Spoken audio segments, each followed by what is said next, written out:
नमस्कार, अस्सलाम वालेकुम दोस्तों। मैं हूं अब्बास और आप सुन रहे हैं हॉरर कहानी, वो भी मेरी ज़ुबानी। इस डरावनी कहानी में जानिए एक ऐसी चुड़ैल की कहानी जो मरने के बाद भी चैन से नहीं बैठी। वो हर रात लौटती है अपनी अधूरी जिद पूरी करने। जिस घर में उसकी परछाई पड़ी वहां से कोई जिंदा नहीं निकला। पूरी कहानी सुनिए और तय कीजिए, क्या आप भी उस जिद्दी चुड़ैल से बच पाएंगे?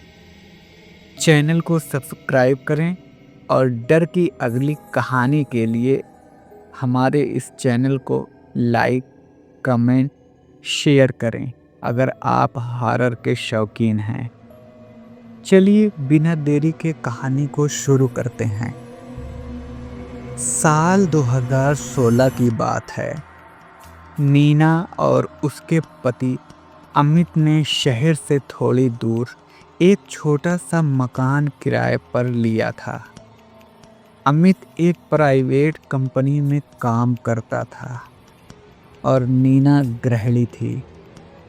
घर शहर के बीचों बीच नहीं था, बल्कि पुराने कॉलोनी वाले इलाके में था, जहां ज्यादातर पुराने बंगले और सुनसान गलियां थीं। पहली नजर में मकान बेहद खूबसूरत लगा। लकड़ी के पुराने दरवाजे, ऊंची छत और बीच में एक छोटा सा आंगन। मकान के मालिक ने बताया कि ये मकान उनके दादाजी का था, पर वो कई सालों से बाहर रहते हैं, इसलिए इसे किराए पर दे रहे हैं। सब कुछ सामान्य लग रहा था, पर नीना ने जैसे ही पहली रात उस घर में कदम रखा, उसे एक अजीब सी ठंडक महसूस हुई, जैसे किसी ने उसके कान के पास फुसफुसाया हो, यहाँ मत रहो। नीना ने ध्यान नहीं दिया। वो समझी शायद उसका वहम है, पर उसे क्या पता था, ये वहम नहीं, एक चेतावनी थी। दूसरे ही दिन घर से अजीब घटनाएं होने लगी। कभी दरवाजा अपने आप खुल जाता, कभी ऊपर के कमरे से कदमों की आवाज आती, जबकि वहां कोई नहीं था। रात में नीना जब सोती तो उसे ऐसा लगता जैसे कोई उसकी चारपाई के पास खड़ा हो। वो अक्सर डर के मारे आंखें बंद कर लेती, पर फिर भी उस साए की मौजूदगी को महसूस करती। एक रात अचानक उसने देखा, कमरे के कोने में कोई आकृति खड़ी थी। वो इंसान जैसी थी, पर शरीर नीला और आंखें लाल चमक रही थी। नीना डर के मारे चिल्ला पड़ी। अमित भाग कर आया, पर वहां कुछ नहीं था। अमित ने कहा, तुम ज्यादा सोच रही हो, शायद थकावट है। पर नीना को यकीन था, उसने कुछ देखा है। तीसरे दिन नीना ने घर के पुराने हिस्से में झांका। वहां एक बंद कमरा था, दरवाजा बाहर से ताले में बंद था। नीना ने मकान मालिक से पूछा, इस कमरे में क्या है? मकान मालिक ने हल्की हंसी के साथ कहा, वो कमरा बहुत पुराना है, वहां मत जाना, वो टूटी चीजों से भरा है। पर नीना को बात खटकी। रात को जब अमित ऑफिस गया हुआ था, वो खुद उस कमरे के पास पहुंची। ताले पर हाथ रखा तो वो अपने आप खुल गया। अंदर अंधेरा था, पर उसने मोबाइल की फ्लैश लाइट जलाई। कमरा धूल और जालों से भरा था। दीवार पर किसी लकड़ी की तस्वीर टंगी थी। वो लगभग 25 साल की रही होगी। उसके चेहरे पर मुस्कान थी, पर आंखों में कुछ दर्द छिपा था। नीना ने फोटो उठाई तो नीचे लिखा था, राधा 1989 से 2013। नीना के रोंगटे खड़े हो गए। उस रात ठीक 12:15 पे दरवाजे पर दस्तक हुई। नीना ने डरते हुए पूछा, कौन है वहां? कोई जवाब नहीं। दस्तक जारी रहा। वो धीरे धीरे दरवाजे की तरफ बढ़ी। दरवाजा खुला तो बाहर कोई नहीं था। बस हवा का एक झोंका अंदर आया और दिया बुझ गया। तभी उसने पीछे मुड़कर देखा। वो नीला शरीर, वही लाल आंखें बिल्कुल उसके सामने खड़ा था।